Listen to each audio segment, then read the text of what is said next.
to submit all of your questions and comments using the Q&A section that you will find at the bottom of the screen near the caption or share button. This will help us collect and organize questions efficiently. And this Q&A will be addressed towards the end of the session during a dedicated discussion segment where our speakers will respond to as many questions as possible. And to minimize disruptions, participants' microphones and the general chat will be disabled. And finally, we encourage you to stay with us until the end of the session, as we will be sharing some important information during the closing remarks. And now, before giving the space to our moderator, I'd like to say a few words about the webinar series and how they are linked to the Mediterranean Network Forum. As mentioned previously, this webinar is the first out of a series of 3 webinars. The second one will focus on forest therapy, and it will provide a strategic overview of the Mediterranean forest cooperation, followed by scientific, clinical, and socioeconomic perspective of forest therapy. It will take place on February 17th. So if you're interested in joining, please scan the QR code that is visible on the slide to register. The third and the last webinar is dedicated to wildfires, and it will highlight regional efforts to strengthen wildfire governance within sustainable forest management, and it will be held on March 4th. You will also find the QR code on the slide. If you're interested to join, please scan the QR code. These webinars are directly linked to the Mediterranean Network Forum that is taking place on March 23rd until March 27th in Valencia, Spain. The forum will bring together scientists, practitioners, public authorities, and civil society actors who are actively engaged in addressing the challenges of Mediterranean forest management for resilience. The program will include scientific sessions, field visits, and hackathons, creating a space for dialogue between policy, practice, and research. And on the second day of the forum, 3 scientific sessions will be organized. Each of these sessions addresses a key priority that has been identified in the Mediterranean research agenda. The first session will focus on forest diplomacy, which is relatively a new topic, but one that deserves strong emphasis as it plays a critical role in strengthening cooperation, governance, and ultimately the resilience of a Mediterranean forest. The second session will be about ecosystem services and bioeconomy, and the third one on biodiversity and resilience, which is the session to which this webinar is contributing to. So I warmly encourage you to scan the QR code and to register to the Mediterranean Network Forum if you are interested in joining. And it's really important to mention that the main objective of this webinar series is to gather and synthesize key messages that are related to each session theme, benefiting from a broad and diverse audience. And the main insights and challenges that will be raised today will be carried forward into the forum session, ensuring a meaningful in-person discussion. So for this reason, I also strongly encourage you to actively participate in the discussion at the end of the webinar. And with that, and without further ado, I will now give the floor to Dr. Shadi Mhanna, Head of the Rural Department and Natural Resources at the Ministry of Agriculture, who will be moderating this session. Once again, thank you for being here with us today, and I wish you a fruitful webinar. Thank you, Rhea. Good morning to everyone. It is nice to see that we are already like 71 participants. This is very encouraging for as a first webinar. It's going to be something very interesting for the next 2. Also to see that many people are getting in contact with that, and I wish and I hope that we will have even more people in the other webinars and being present, if possible, in March in Valencia. So yeah, this is very nice to see. And another thing is that I would like to thank EFI Med for organizing this webinar and organizing the meeting in March, along with the University of Valencia. And I don't know if there is any other partners that I should like to add, but I think Rhea would emphasize on that later. I know that there are many other partners. Without delaying you more than that, I'm really happy that we managed in the steering committee to include the forest health in our webinars as a topic, which is of high relevance for the Mediterranean. essentially with all the climate change problematics that we're facing. We're seeing it in the region. We're seeing it in Lebanon because I'm on a daily basis following that, and we will have Dr. Nimr talking about the case of Lebanon just after I finish this introduction. We're really getting surprise after surprise. Like we start with the pines, then we have the oaks, some trees that were historically being considered as one of the most resistant and robust trees, and we see them facing now harsh conditions and showing physiological deficiencies, pest attacks, etc. Without mentioning also all the non-native or alien species that we are facing here. And I know that Dr. Shiroma now will be talking about that later. So this is why it was very important for us to include this topic as a major topic in the meeting, the conference that will be had in Valencia in March. And we were lucky that one of the sessions will be dedicated for that. And this is why we're having this as an introduction webinar to what will be discussed in March, really to attract your attention and have as many people and partners being interested and interacting with the thematic regarding the forest health. So as I said earlier, we will be having like two major speakers in this webinar. We will have Dr. Nabil Nimr from Lebanon. That is someone that I know personally from very, very, very long time. We were with darker hair. Like he has more gray hair than me, but we've been working in this together. And Shiroma Tatiapala from FAO that I know from long time also. We work together on many issues, both at Silva Mediterranea, at the Near East Forestry Commission, but also in problematics directly linked to Lebanon. So we will start with Dr. Nabil Nimr, who's a professor of entomology and insect chemical ecology at the Department of Agriculture and Food Sciences School of Engineering at the Holy Spirit University of Kaslik in Lebanon. He's currently the chairman of the Scientific Research Committee of the Universities Association of Lebanon. His research focuses on insect management and agricultural and forest ecosystems, the use of drones in pest control and monitoring, alternative pest control methods, biodiversity conservation, and the impacts of climate change. He has contributed to the description of hundreds of insect species in Lebanon and recently developed a patent tool for landscape sustainability assessment. So, Dr. Nabil, the floor is yours.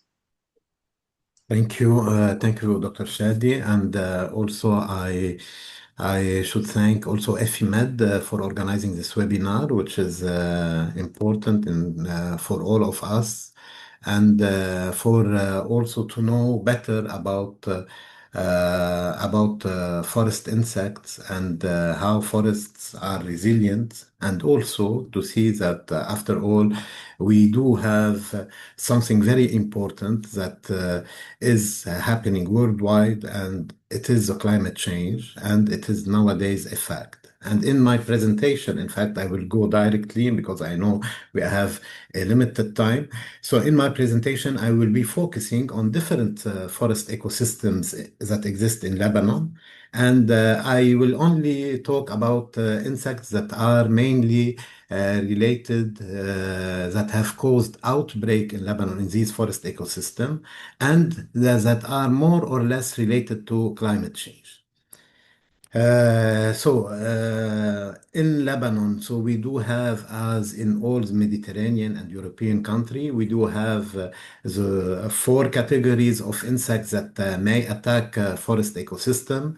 So we have the bark beetles, and this is something I think it is present everywhere, and they are more or less we see every now and then outbreak in different countries worldwide, whether you are in America, whether you are in Europe, whether you are in Asia, whether you are in Australia. So always we do have this problem of bark beetle, which are more related to drought, as we are going to see.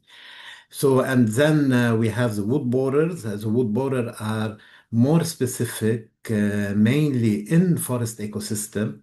The wood borer are less problematic than the bark beetle because the wood borer in forest ecosystem are only coming as decomposer for wood. However, the wood borer, as for example, for certain diseases that are present nowadays, like the pine wilt nematode, they can be a vector for nematode, and this is a very big problem, like we have seen recently in France, what is happening in the Landes region, where they are removing thousands of trees because they have detected the pine wilt nematode. And the third category is also are the defoliator, also the insects that feed mainly on leaves and needles. And also, I will give an example of these from Lebanon, or two examples. And we have the sap-sucking insect, and these are the usual one, which all are always present, but also are not considered as much important as the defoliator and the bark beetle. So, and we have other insects that are very specific insect, and rarely they compromise the health of the tree, but they will be feeding, for example, on the terminal shoot of a tree, sometimes a little bit on the roots, on the cones, on the bud, or within needles, etc. But these insects, in fact, they do rarely compromise the health of the tree. So to cut it short, I will start directly with the bark beetles because it is a problem everywhere, and we are struggling, in fact, with bark beetles that attack not only coniferous forests, but they can attack deciduous and evergreen forest, and sometimes they can cause very big problem. So just to put the right insect in the right place. So the bark beetles, their name is coming from the bark because they feed, in fact, under the bark of the trees, but they do not therefore inside the wood of the tree.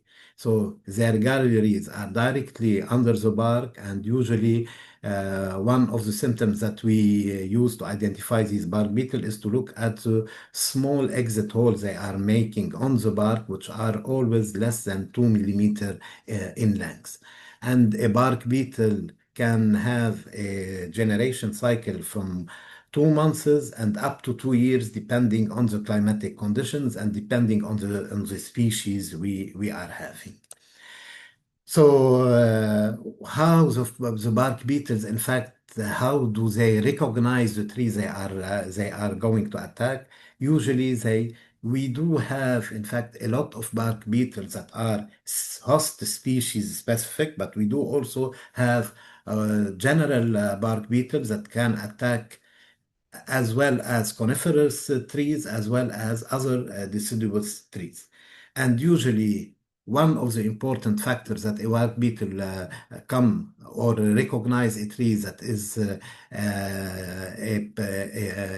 preferred choice for his feeding is the stressed tree or the weakened tree or the old trees, because they release, depending on the trees, they release specific compounds where the beetle will recognize them, and then they will attack. Usually the attack will start always by one beetle coming to the tree, and then this one or two beetles coming to this tree, they will release what we call aggregation pheromone or other attractant, and then all the cohort of bark beetle will come, and then they will attack the tree. And usually a tree attacked by bark beetle is doomed to be dead, or at least standing alive dead tree for a certain period of time before dying completely.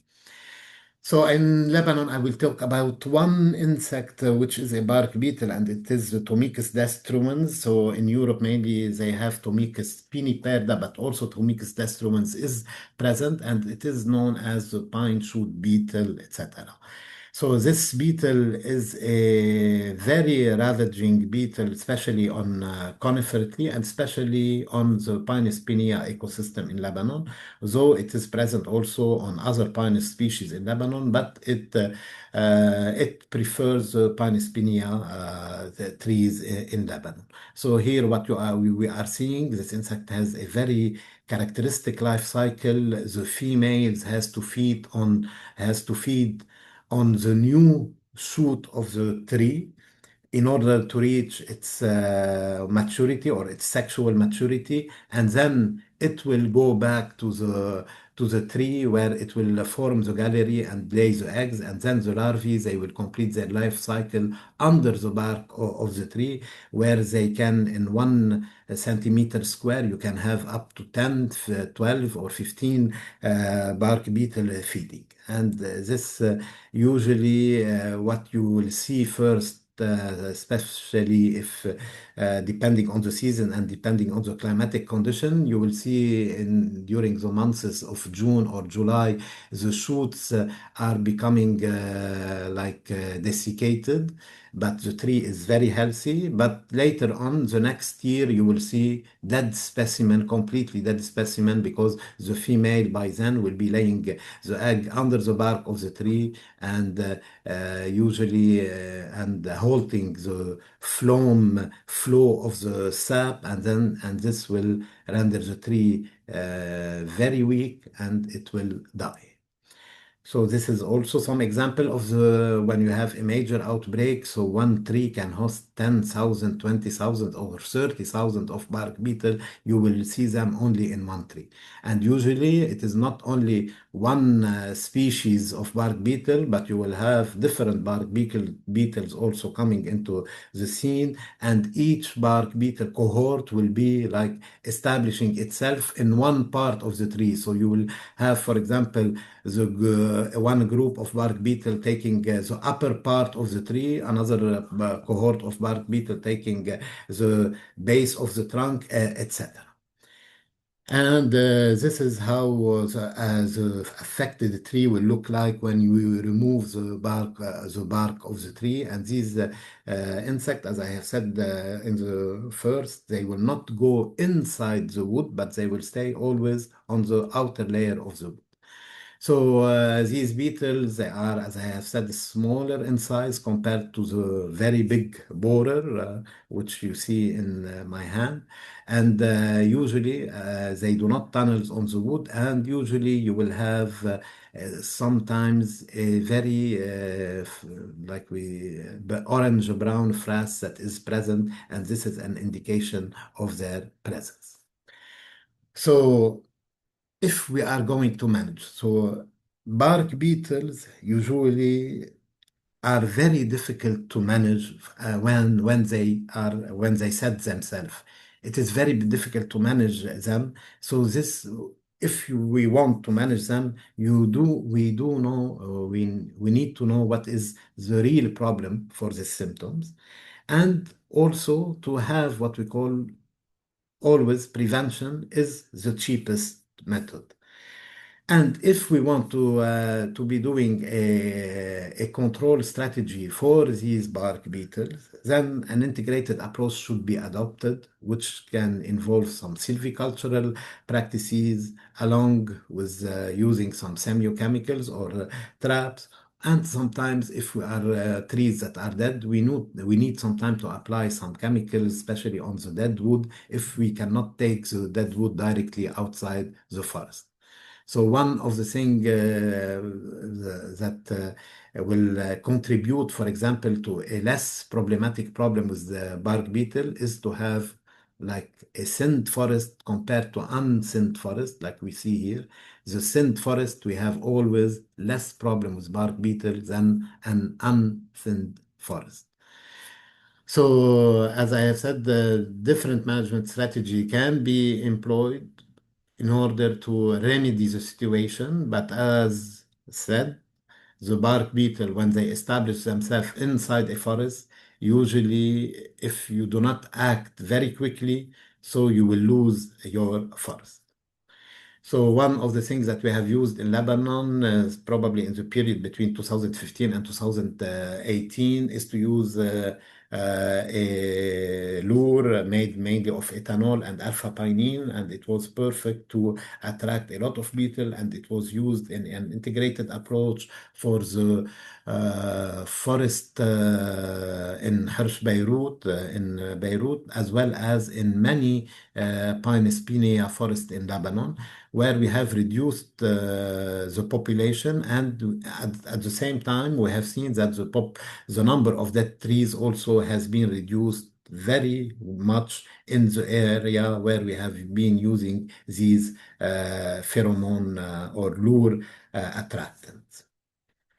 So another example, also in the same forest ecosystem, but it deals with an invasive species. And this invasive species, it has been present also in Lebanon, where we have detected it with the Ministry of Agriculture and with FAO in 2015.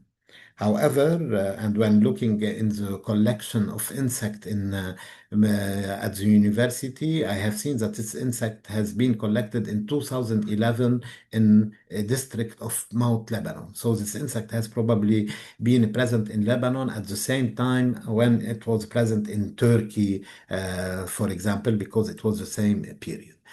This is a very important insect as an invasive species, especially in Lebanon, where we have the Pinus pinea as being one of the important economic non-forest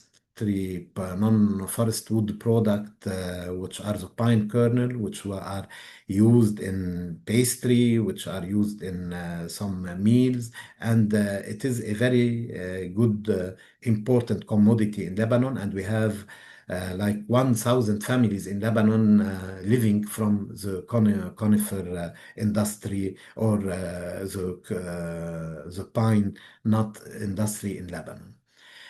So this insect, it is called the Western conifer seed bug or Leptoglossus occidentalis, and it is an important pest because it feeds on the kernels at all stages of the cone production.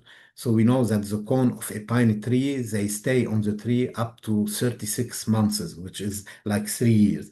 And from its first year, the Leptoglossus occidentalis, in fact, can feed on the cones. And what you will see, so you see here cones in their first and second years, all of them, they have the symptoms of attack. And usually you see the symptom when you have these brown symptoms that are present on the dissected conlets, and these will represent where the stylet of the insect was present.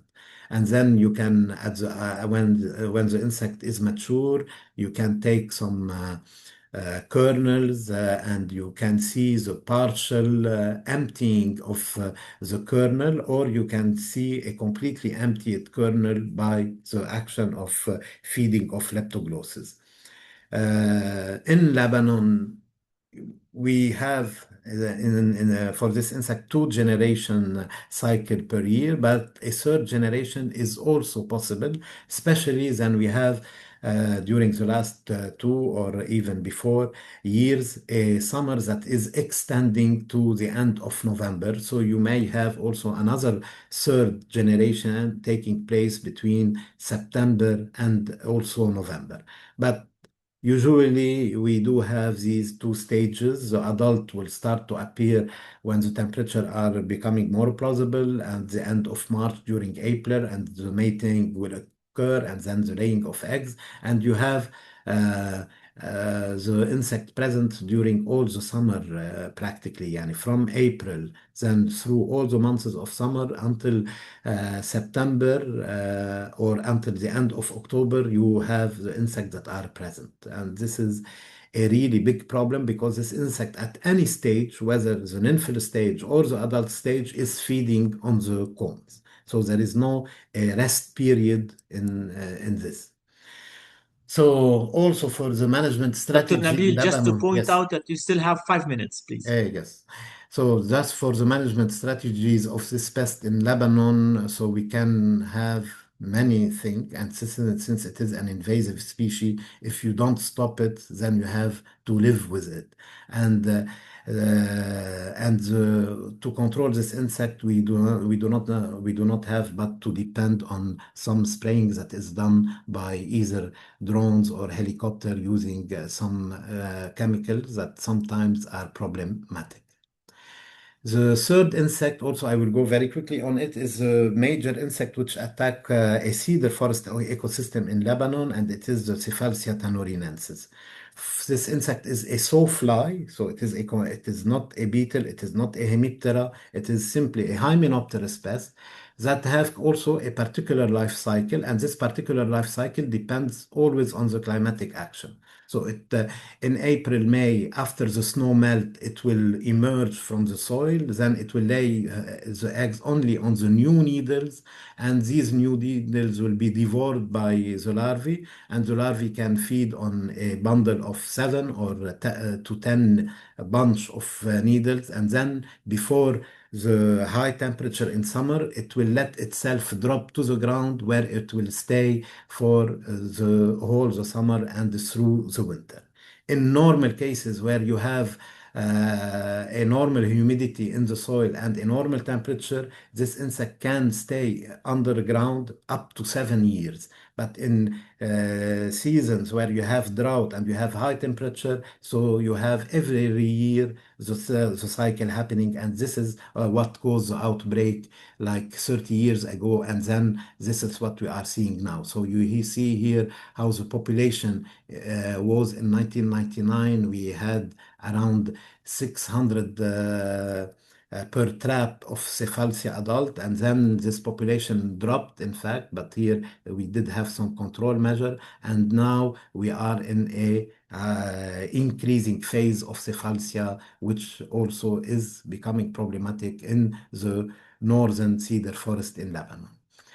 So this Cephalsia has very also some characteristic. It can grow best when you have a soil that is clayey. It cannot grow in a high organic soil or in a sandy soil. And also we have seen that we have a high correlation between the temperature and the insect development.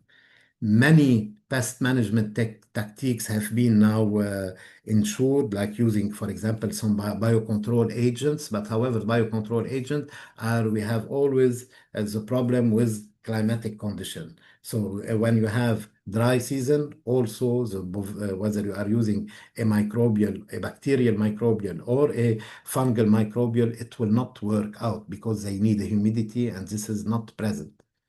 So come in as some limiting factors. So you may have a lot of factors that can affect the Cephalsia development time related mainly to climatic condition. And here I have put the soil texture, which is also a limiting factor.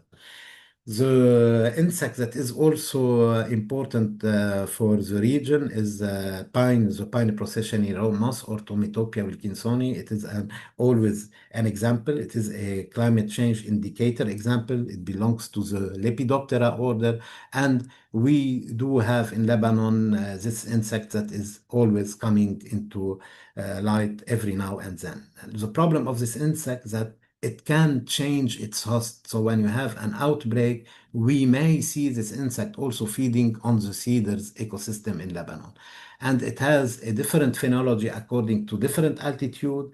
And this insect, in fact, also whenever you are going to treat this insect or to organize management strategy, you need to take into account the location or the weather data of the place.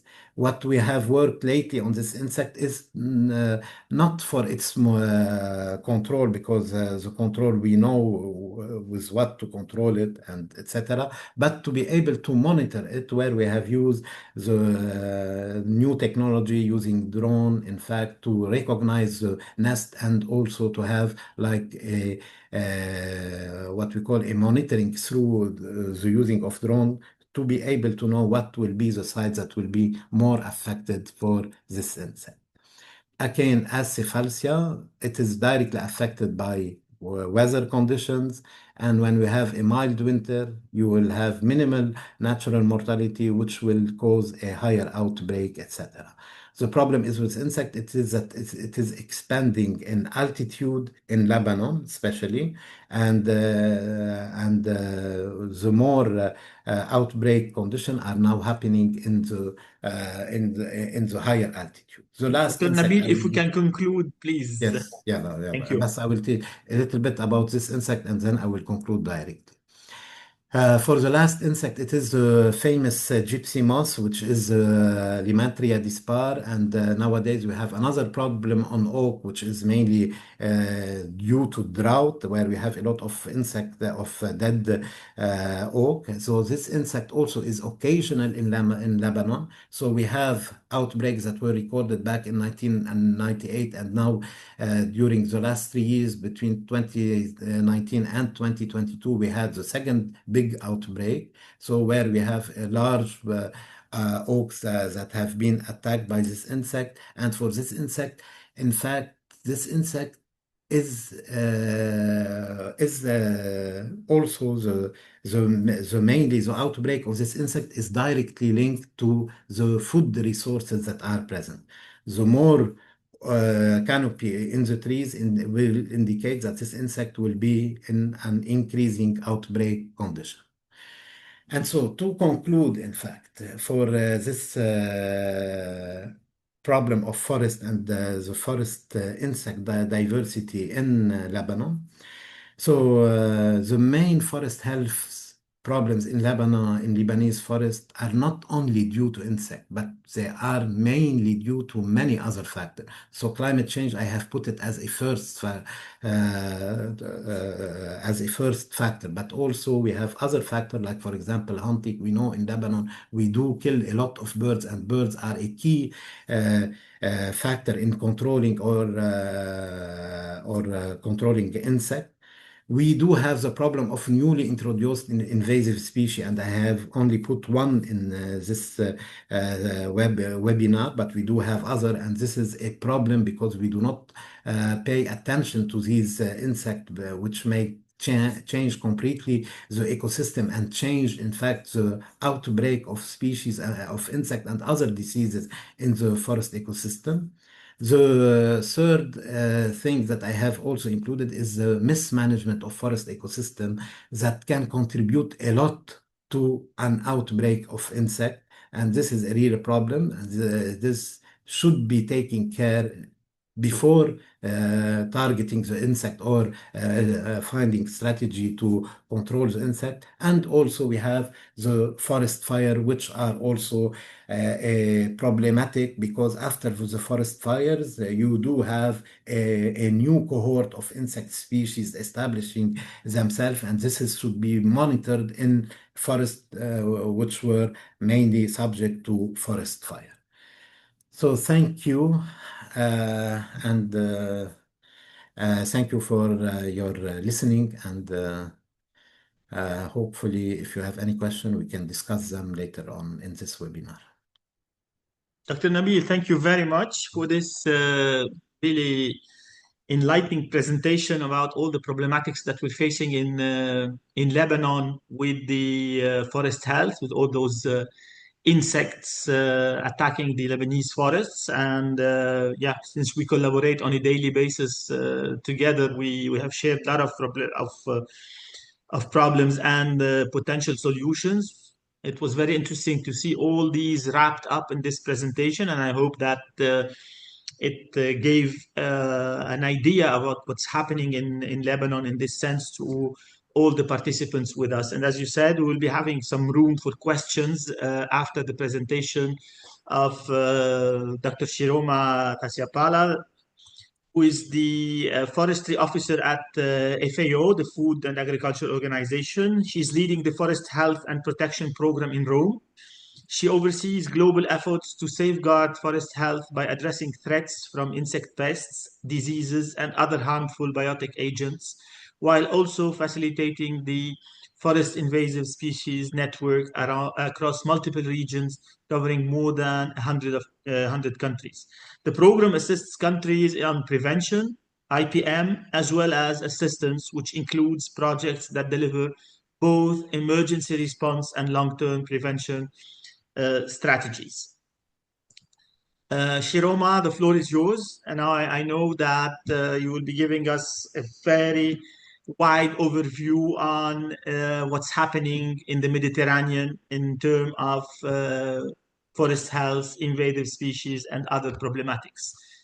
The floor is yours, and you have 20 minutes. Thank you. Thank you very much, Shadi. Good morning, everyone.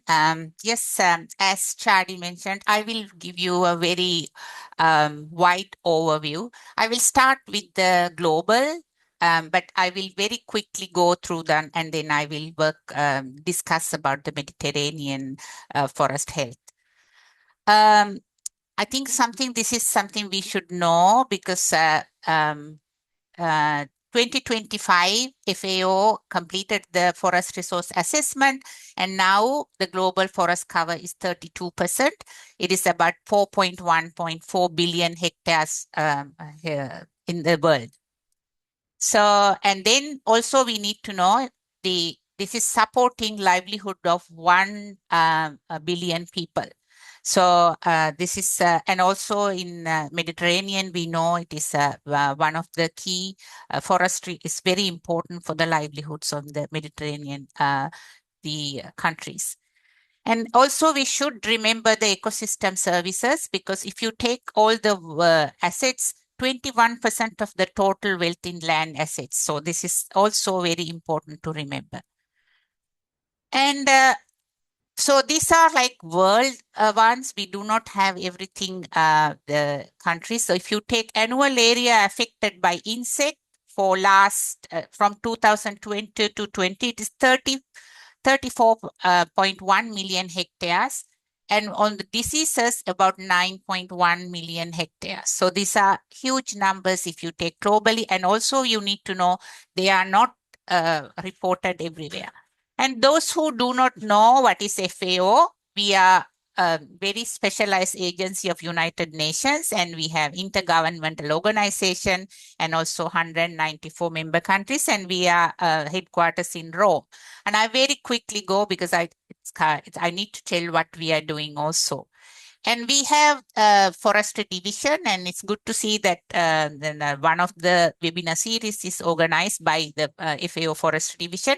So we are about the whole in deforestation and forest degradation and many other. And here actually we the forest health is under forest degradation. And I just want to mention a little bit about Forest Health Program. Shadi has already mentioned, so I will go very quickly.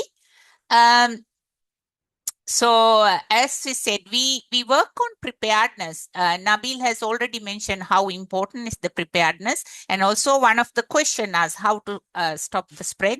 So we need to have early warning and rapid response system. So we are supporting the country to develop those. And we also supported in Lebanon to that. And also it's very important with the climate change, we should have the forest resilience. So here we are working with the countries on climate change adaptation and this one. And also we have many knowledge products, and I'll test you, and also capacity building. I will go through it a little bit. So these are some knowledge product. I think it's very important. You will, these are free and it's on the internet. You can have a look at it. Especially, I would like you to tell the guide to implementation of phytosanitary standards in forestry. This is very easy to understand, and this is something everyone who is interested on forest health should have. So other one is on classical biological control. I'm not going into details. So the field projects we have and ongoing ones. These are many pests and many different this one. And I want to go a little bit about the regional networks. So for capacity building, we have divided, we have the regional forest networks for forest health and invasive species. They are under each forestry commission. So we have Asia Pacific Forestry Commission, and also for the Europe and Central Asia, and Near East Network for forest and invasive species. And if you take the Mediterranean area, it belongs to both. Actually, it is Europe and Central Asia as well as Near East Network. So, and we do have also Sub-Saharan Africa, and then also most recently we have established one for network for Latin America and the Caribbean. So here we do the raise regional awareness and also sharing information and also mobilize resources.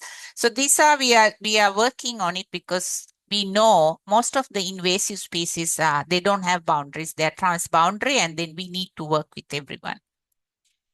And this is, I wanted to show this is most close. If you see Near East Network on Forest Health and Invasive Species, you can see most of the countries we have here: Lebanon, Jordan, Tunisia, and Algeria, Morocco, Libya. So these are all the Mediterranean, and also in the Europe and Central Asia, we do have the other countries, the European countries in the Mediterranean.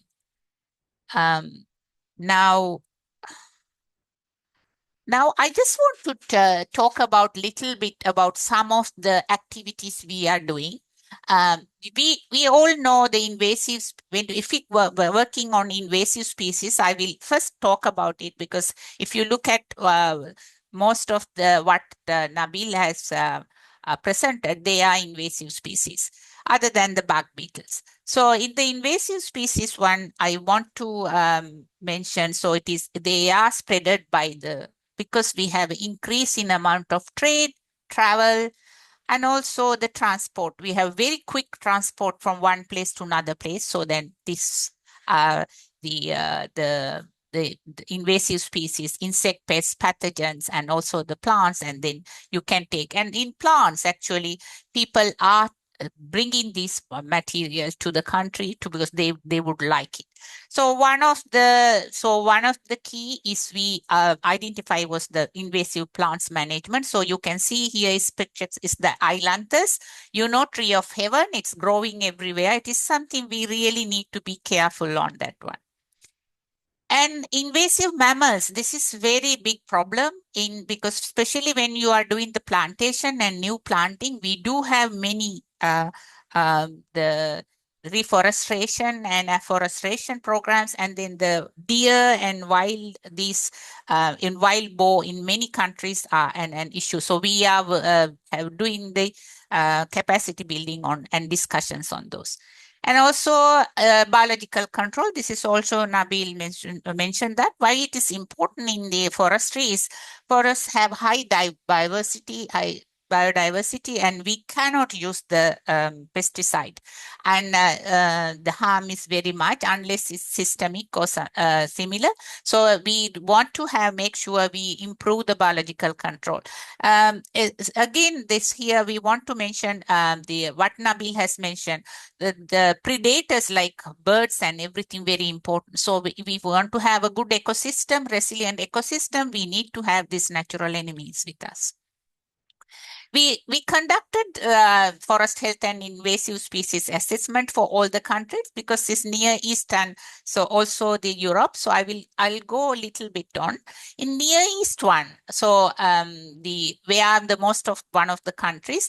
It's very interesting. The Near East participant, what they have regional perception, we would say, because we conducted some surveys. So the North Africa is more concerned on all the forest invasive species, but Near East or more on invasive plants. So here you can see some of the. I am not going to bombard with all the technical terms, but you will see some of the prosopis. This is a tree you are growing in many areas also, and this is also becoming, some of the trees are becoming problematic. And also we have problem with Phytophthora and also the insect pests. So when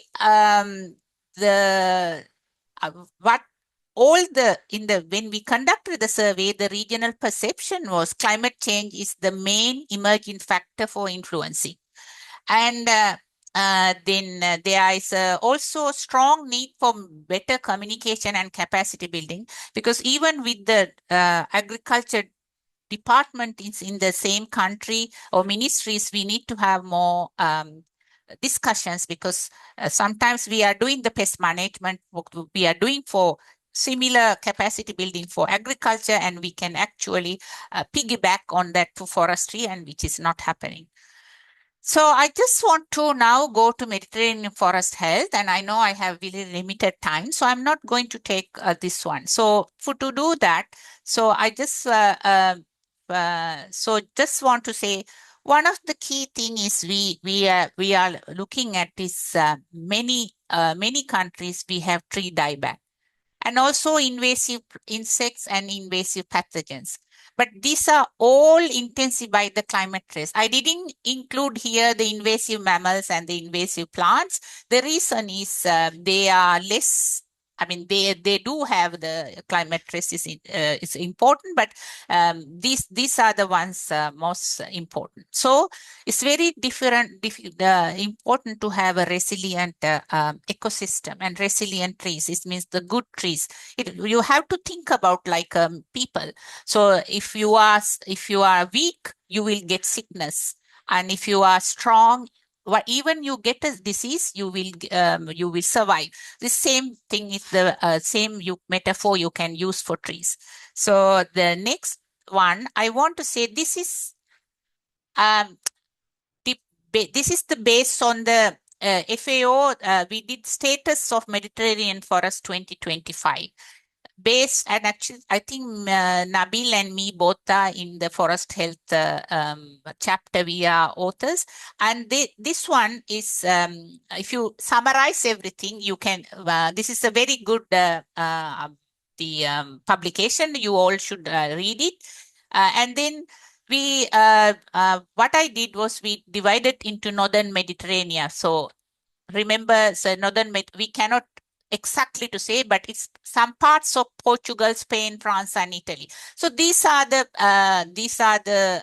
pest and diseases, very important in one. I am not going into detail. We already know there's a pine wood nematode which is happening, and also chestnut trees are affected with one of insect pests and the disease. And also we heard about the western conifer seed bug with Pinus pinea. And we know box tree moth is destroying all of the natural stands, and this one, and then also the oak legs bug and the palm pest. And if we go to the Western Mediterranean countries, it's again part of Portugal, Spain, and also Northwest Africa. So this is a threat, because not you have, and in some countries, Portugal border is spinewood nematode, and then here you need to say, when you go to Africa, in the Mediterranean countries, you have cactus coccinelle, because cactus is a very important plant, and then this one has. And also they have acacia invasions, and also eucalyptus pests, and then oak, and also palm weevil. We know already in Spain and Italy, we cannot see good palm trees. You can see only some stumps. And this is a serious issue, and this is something need to work on the other countries as well. And then we go to Italy, Greece, and Lebanon, and then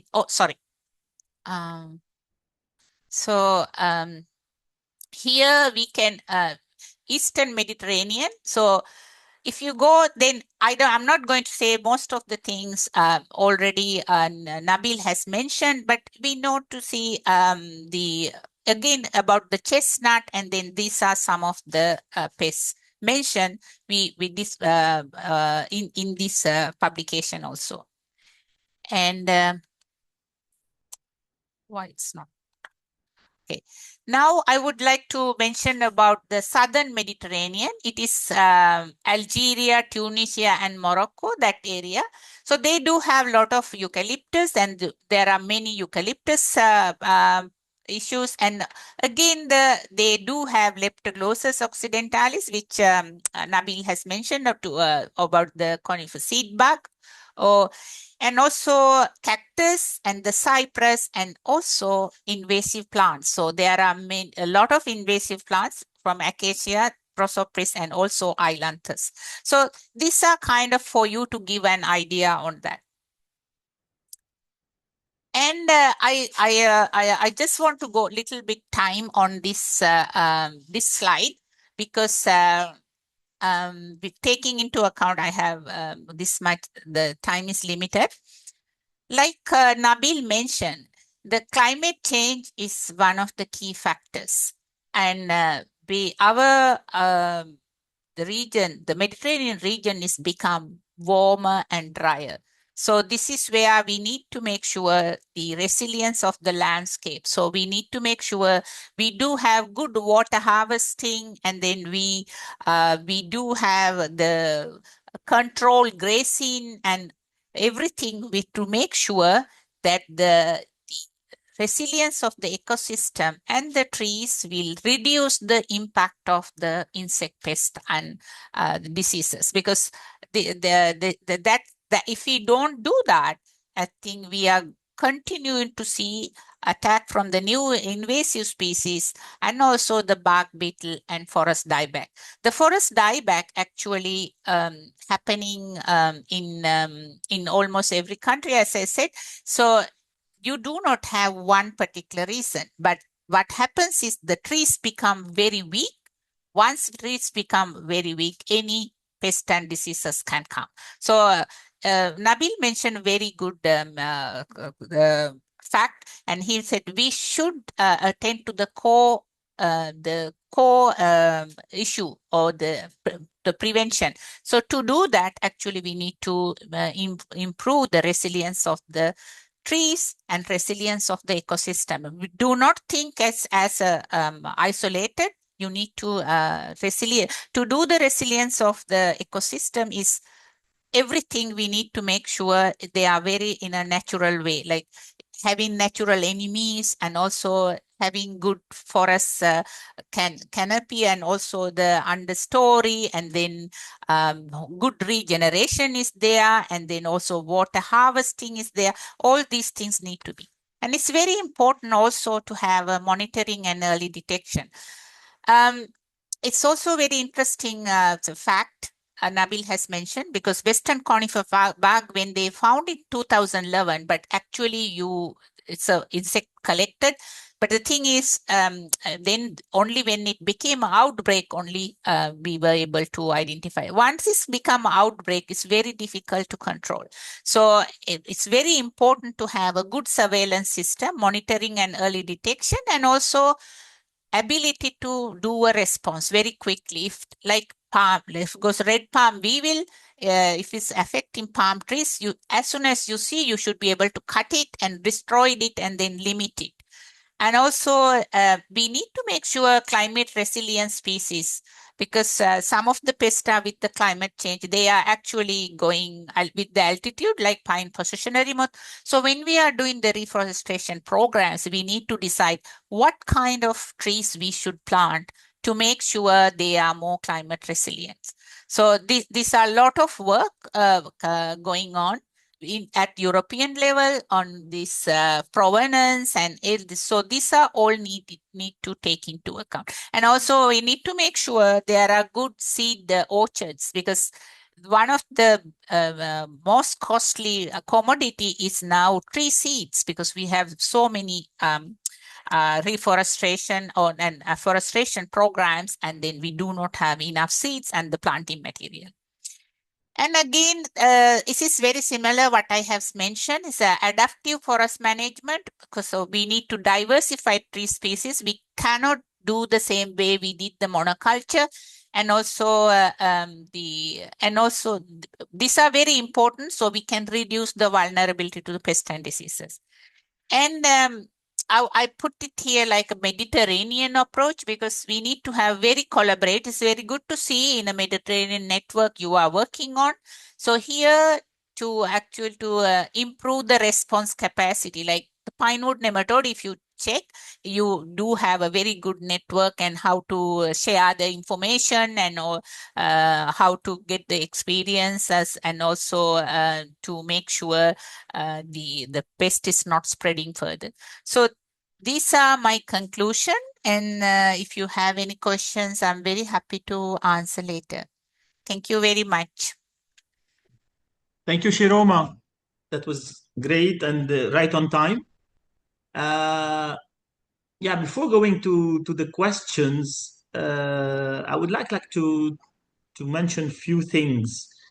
One of them is that here we're dealing with the forest health, and some of the conclusions that were shown is that we need maybe to work on a better management, on selecting more pest resilient, I would say, or pest resistant species to work on in the reforestation schemes, etc.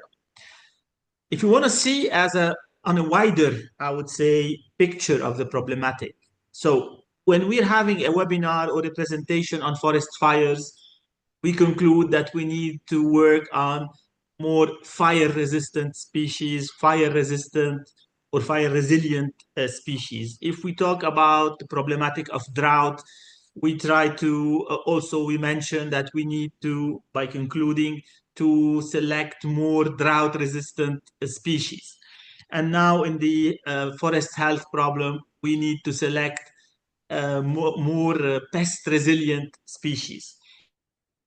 I think there should be things done in a more, I would say, and this is the importance of having meetings like the one that will happen in Valencia, is to have all the specialists in all the fields meeting together and try to have kind of intersection of all the species that would at the same time, if possible, be drought resistant, fire resistant, and pest resistant. And maybe we have some other problems also that would be, I don't know, ecosystem sound system, community accepted species, all those parameters that needs to be taken into account at a more global picture, so we can select at the end really some species that would give us the best chance to adapt / mitigate those problematic of the climate change. On another topic, I would like to highlight the fact that those problematics are not anymore national. We've seen in both presentations of Nabil and Shiroma that the problems of the pests are now cross-border. So it is not only what happens in Lebanon is only in Lebanon. We've seen that some of the pests, some of the insects are coming from abroad, are coming from even some different continents, and not only from neighboring countries. The Leptoglossus occidentalis started in North America and then traveled all along Europe before reaching the southern Mediterranean. And we know by the models, the expectations, all the scientific reviews, that we are going into a period of harsher climatic conditions that will definitely increase the risk of physiological problem for the forest in general, trees and others. And we most probably be more in danger or at risk of having more invading species, more physiological problem with the trees, more I would say stronger, more virulent attacks of insects or other pests. So this is, I think, something very important to take into account. We need to have a good prevention. And also when we are talking about restoration, now, we are at halfway in the UN decade for ecosystem restoration, we are talking about the concept of preventive restoration. So we need to restore in a way that we avoid having the same problem in 10 years, 20 years, 30 years. So let's keep in mind this logo, I would say, of preventive restoration when we are thinking of, I would say, restoring damaged area. with that, I finish what I said. I would like to thank very much Dr. Nabil Nimr and Dr. Shiroma Taksapala for their brilliant presentations. And now we have some questions received on the chat. I don't know who will be taking care of that. Is it Maria or Rhea? So now it's in your hands for the questions. Thank you, Dr. Shadi, also for this intervention and talking about the importance of having preventive restoration concept. So I will be reading the questions that we received in the Q&A panel. I will start by the first question. I think this was for Dr. Nabil. There's a question saying that talking about thinning the forest cover to reduce the infection with borers, are we here talking about man-made forest or is it natural forest? Because if it's a natural forest, wouldn't such remedy affect the understory species? So some species might receive more sunlight that they should be.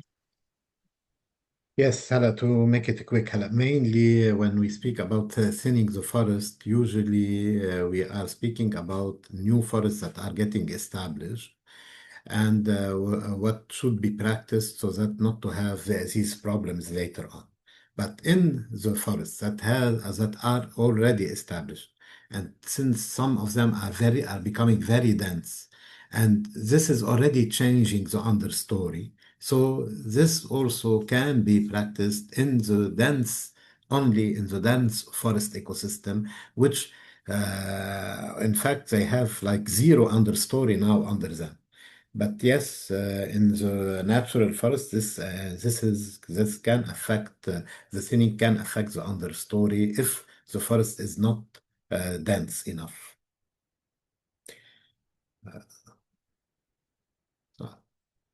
Rhea, you are muted. Yeah, sorry, I was saying thank you. And we also have another question addressed for you, Doctor. It's are there any success stories to share where natural predators instead of chemical or biological control agents were Yes, used yes, of course, for we do forest have. pests? Yes, we do have. In fact, like for example, the use of attractants or lure or for especially bark beetles. This is something, it is a very good success story that have been made in Lebanon and in many other countries also. We have also the use of the biocontrol agents like bacillus or which is also a good success story using when it is coupled also with pheromone like for the gypsy moth in certain area. The problem when you are speaking about natural enemies and not biopesticides, so if you want to say that the introduction, for example, of predators or the introduction of parasitoid, usually the success story are less, unless we are speaking about our endemic natural enemies which are present. And sometimes the problem is that when you have this shift in the phenology of the pest, usually the natural enemy do not follow the pest because يعني if the pest مثلا the emergence has changed to 2 weeks later or before, the natural enemy did not record this data yet.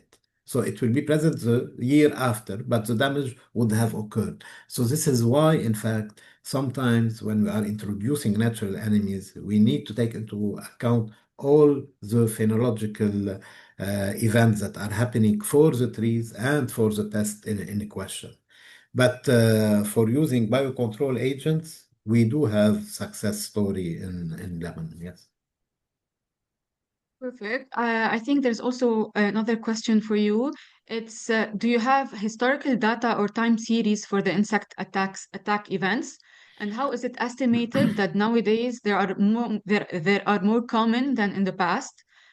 Yes. In fact, in Lebanon, for forest pest, we do not have a clear record for historical events, but we do have from the 1990s until now, we do have a very good database for the pest. However, what we do, especially in Lebanon, is that we compare the data with some records that are registered or present in the registers of municipality. Because there, for example, you will have, for example, there was a problem on cedars, and we recommend that people cut the dead trees. So we do have like these information, but they were not so precise about the actual pest. But we can in fact combine them. But for example, for the gypsy moth, the only record we found for a pest or for an outbreak was in the 1950s or late 1950s. And then we didn't have any record of big scale outbreak of the gypsy moth until 1998. And then nowadays we have another cycle. We had it from 2019 until 2022, but the last year and this year we will not have an outbreak because of the monitoring system we are doing. So we know that this year there will be no outbreak for gypsy moth. And for example, here we can directly see that we had a cycle of 20 years, and it is normal for forest insect. Usually it can be between 12 and 20 years for different species of insect to have this cycle. So it is more following a normal cycle. But the Cephalacia is not like this.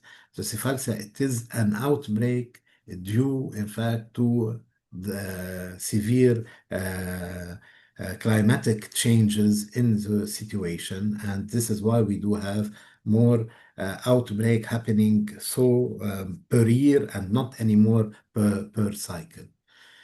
The other pests, it is a real problem because they are in invasive species, so we don't have any record of data, and this will be always a problem. But because these pests will cause the resurgence of other pests which were considered secondary, and this is the law of when you are speaking about some succession in ecology or pioneer pest. A pest become a pioneer, and then another key pest will lose its status, and this is a real chaotic condition when we have invasive species. And the best is to control the introduction of these invasive species because you do not have any register or data for these species. There's Yes. also a question, and I think this one can be for all panelists. It's about that a lot of these problems are caused by invasive species. So what has been done in Lebanon or other countries, I think, to stop people from bringing non-traditional species in the country? Uh, Yeah. okay. I can answer in Lebanon, Nabil, you will be able to do. So I wanted to mention about International Plant Protection Convention, and every country is part of it. And also in European, most of the Mediterranean countries are part of the EPO, European Plant Protection Organization. This is where you have most of the standards and all that. So these are implemented by the government. Each government has a national plant protection organization, and that plant protection organization is working with the scientists and the other ministries and everything to reduce the introduction and spread these pests through trade and travel and the other means. So it is up to the countries how they are working. And also you need to understand, when there is a war, there are a lot of vehicles coming and going and everything, and they are all not able to do the quarantine inspection. It's not the time, and that is also kind of a reason to come. And also it's very important to have a public awareness. And in some countries, from the childhood, they are kind of trained not to bring things from outside because it's creating issues. So I'm always taking this example from New Zealand, but because I work there, and even the children knows they should clean the shoes before they come to the country. So that is something we need to start with the children, and not everybody can do. Start with the children, and we can reduce some of the spread. So Nabil, over to you about Lebanon, because I think you know better than that. Yeah. I think also Dr. Shadi can answer this question. It is directly related to the Ministry of Agriculture. But in Lebanon, still, in fact, the globalization is a really problem, and the free trade is a real problem in Lebanon, because everyone can import a tree, and unfortunately, not all the time there is quarantine measure really enforced on this fact. And I think, as you have mentioned also, Shiroma, that we need to establish a more awareness about the problem of these problem, like starting with the school, so that young people and young will understand this real problem, and they can practice it from their small age, and so that it can be adopted. But I think Dr. Shadi can answer also this question of what it is being done now, in fact. Dr. Shadi. Yes, thank you, Nabil and Shiroma, for answering that. Yeah, in Lebanon, definitely we are trying to take as much as possible measures in order to prevent the transboundary arrival. So, like for example, one of the main problems that was in the import of the pallets, that are used to the wood pallets that are used to store and carry the merchandise is coming from abroad. So now those pallets need to be sterilized in a way or another, like fumigated or treated in a way that it does not contain any more potential threats. Also, any seedlings or trees that are imported also must be in peat moss and not anymore in soil. So no soil, foreign soil, is accepted due to the possibility of carrying nematodes. But as it was mentioned, unfortunately, it is not always possible to control all the entry points of Lebanon. The boundaries are not always due to the local situation. It's not always easy to control those entry points. We are trying on another level to use the biological control as much as possible in the local actions, like the Bacillus thuringiensis, but also using the pheromones. But yes, this is once the problem is already inside the country. So this is what I just wanted to highlight on this issue. Over. Dr. Shiroma, I'm going to combine two questions for you. So there's a question about what are the most suitable and best methods for insect control in forest, especially in forest area, especially dealing with areas that are difficult to access, particularly for topography reasons. And two, in countries like Nepal with low financial resources and technologies. Yeah, it's a very good question. I think so FAO is actually working on Nepal and those countries as well, so it will be easy to reply.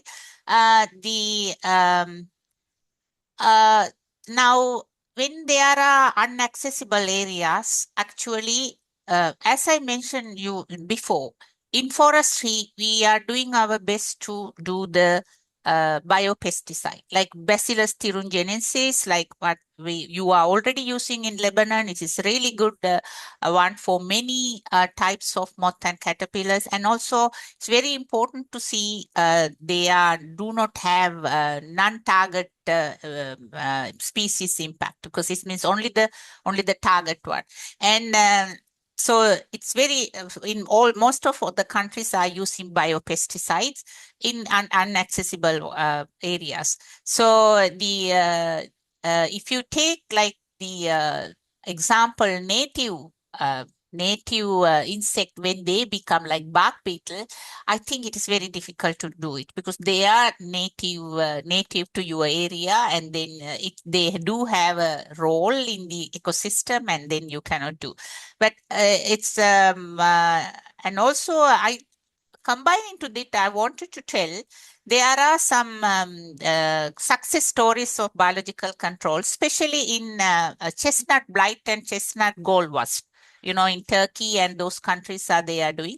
So, like in some of these, like even if you use the parasitoid and or the biological control, you can use unmanned like the drones and all that for introduction. At the moment, people are using it. So these are for the answer for unaccessible areas like mountains. And when you ask the countries like Nepal and all that, yes, here the resources are less, because when the resources are less, what FAO is doing is FAO has their own. FAO actually, I did FAO did a project on forest health, and I was part of it. And then here, the key is to also to encourage the other countries to join. It means there are some donor countries who would like to. Example, there are so many people who are traveling to Nepal, and then most of these countries would be able to help.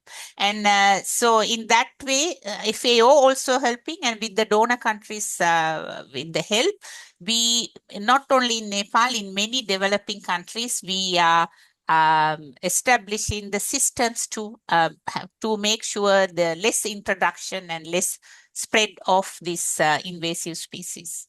I hope I answered the question. Yes, perfectly. And we also have one question about, do you think that after a certain period of time, long enough, invasive species can become considered native to certain areas? This is a very good question because, you know, a lot of people thinks the native means it is originated. So they can be localized, they can be, but they cannot be native because you cannot use the term. This is the terminology.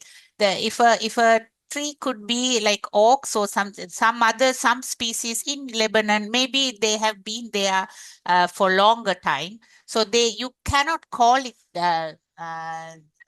native because like example, we take ailanthus. Ailanthus is coming from China, okay, that area. So you may have ailanthus for 100 years in your country, but still its origin is the native. And also I wanted to let you know, like if you take a country like very long countries and very wide countries, so they have ecosystems. So example, in something in the drier area which is not invasive, when it goes to the wet area, it can become invasive. So when you say native, it is not only the political or the geographical boundaries, you know, the country boundaries. It is, you need to think about also the ecosystem boundaries also, because as Chadi has mentioned, we are everything transboundary. It's the same way the landscape also transboundary. What is in Lebanon and Syria, you have a very similar, even though politically you have divided, the geographically divided, not geographical, politically divided as countries, same ecosystem you have. So what is in the native in there? So like if you take Chile, which is very, very long, so what is in the south and the north are very different. And what is in the drier area can become invasive in the in a wetter area. So it's also you need to think about, even within your country it could be native, but it can become invasive in a way. But invasive alien or invasive non-native species, they are different. It's also there, you know. So you need to think mostly about that. But key is it is localized. It's never become native because it has been 1,000 years or something. Okay, I hope I answered. Yeah. And we have two questions, but I think at some point, Dr. Shadi, while he was talking about the preventive restoration, he talked about it. It's about your opinion on mixed planting. So, and we have one question about your opinion on this, and the second one is about speaking about Mediterranean oak woodland. They usually depend on one or two oak species. So, would it be important to increase the tree diversity of these areas to make it more resilient?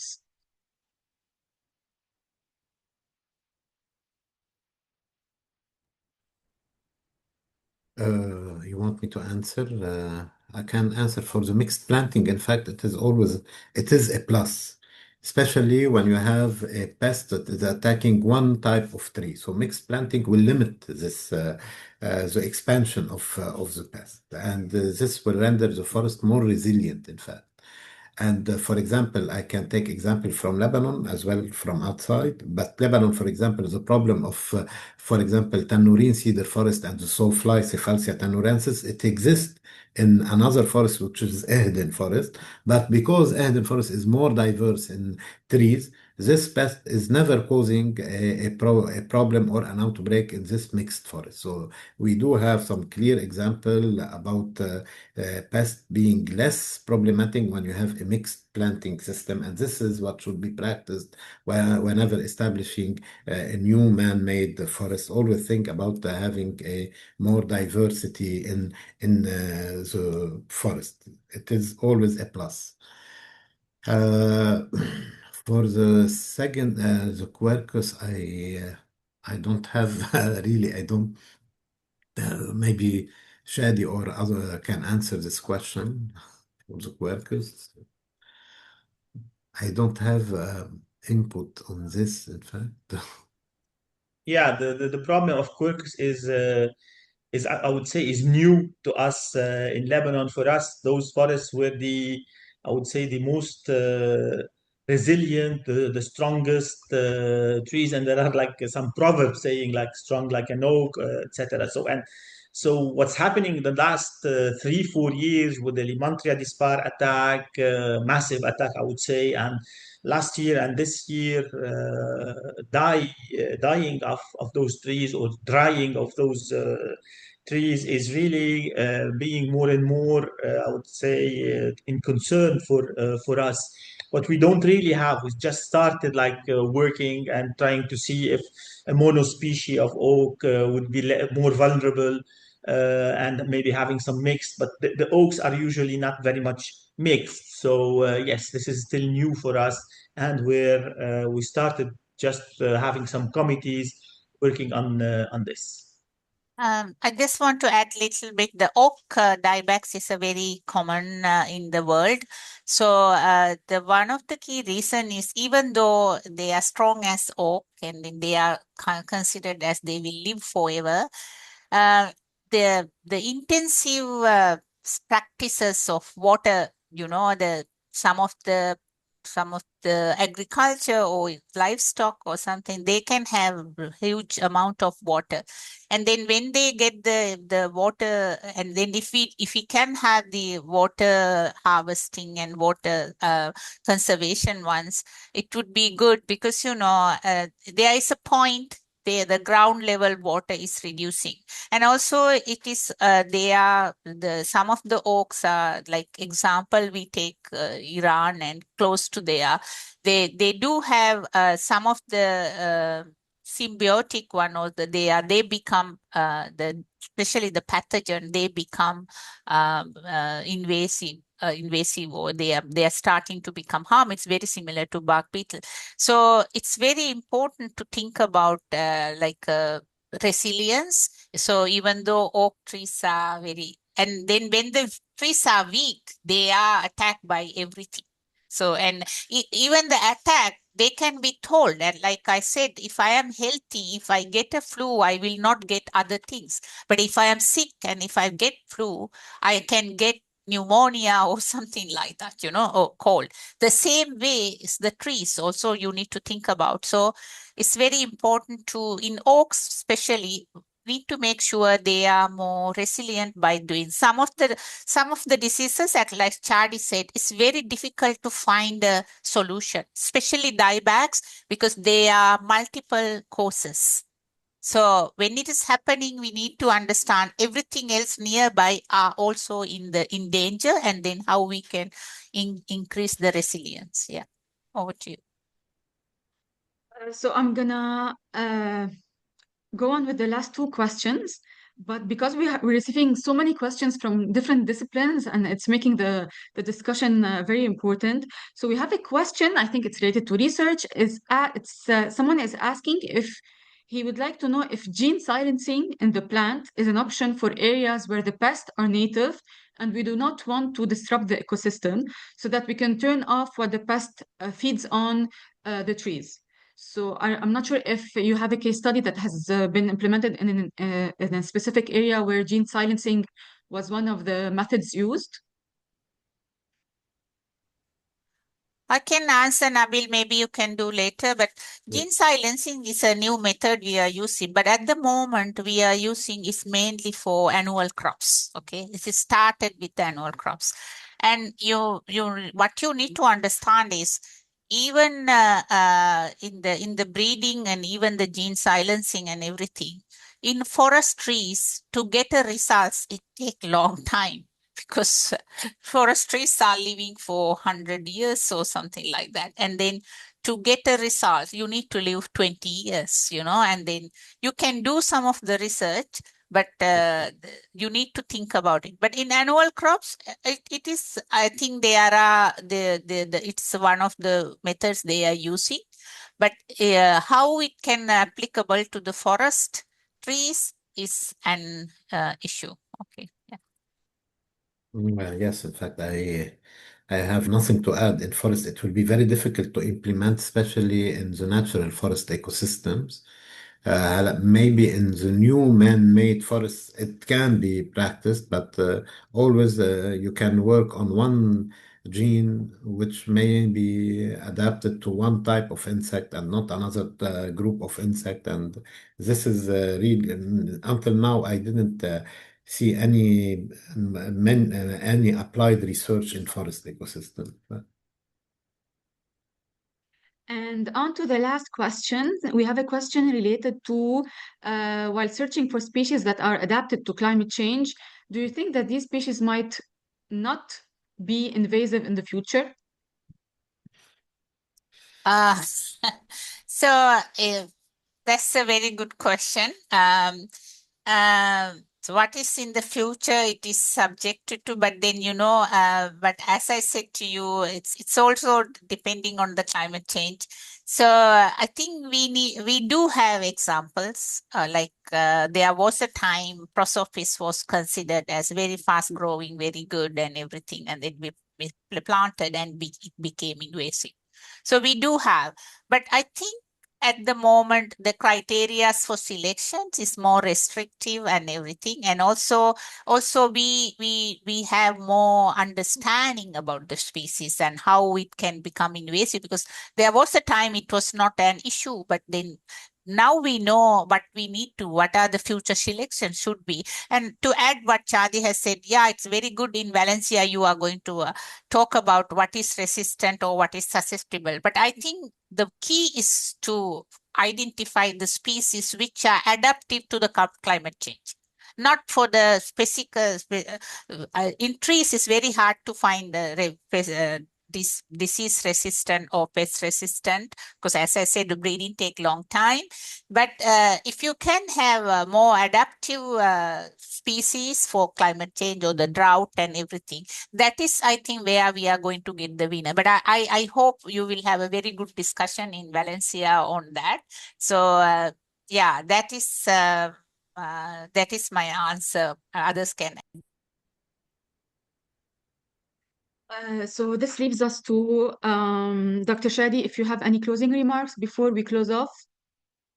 Yes, thank you again for all the participants, for the two speakers, for those great presentations and also interaction in the questions. I was really like happily surprised by this interaction of the participants and having so many questions. And I'm seeing that there are some questions that we didn't have time to tackle. So I hope that we will, in the future, we will have some more opportunities to exchange on those. But this shows that really the problem of forest health is a really serious one, and a lot of unanswered questions are still there. So this is a very alarming issue that is pushing more and more for more investment. I would say not only financial investment, but also efforts from the academia, from the research, from the decision makers to work all together in order to really have a possibility of advancing in this alarming situation with the increasing threats of climate change. So from my side, I would like to thank you all again for taking part in this very important webinar. I wish all the good luck for the next 2 webinars to come. And I really hope to see as much as possible of the participants today, to see them in Valencia next month. Thank you again, and the floor is yours again, Rhea. Thank you, Dr. Shadi. And like also before we close, I would like once again to sincerely thank all of the speakers and organizing committee for this webinar and mentioning this important issue. And again, all of the key insights that were raised today will be taken forward and discussed in much greater depth during the 3rd session of the Mediterranean Network Forum. So for this reason, we strongly encourage you to register for the forum and continue contributing to the discussion in person. And just lastly, I would like to remind you that this webinar is a series of 3 webinars, and we have 2 additional ones that will be taking place in the next coming weeks. So we would also love to seeing you joining us for these upcoming webinars, where we will continue exploring complementary topics such as forest therapy and wildfires. So once again, thank you for your time and engagement, and I wish you a very pleasant day. Thank you. Thank you, everyone. Thank you. Thank you.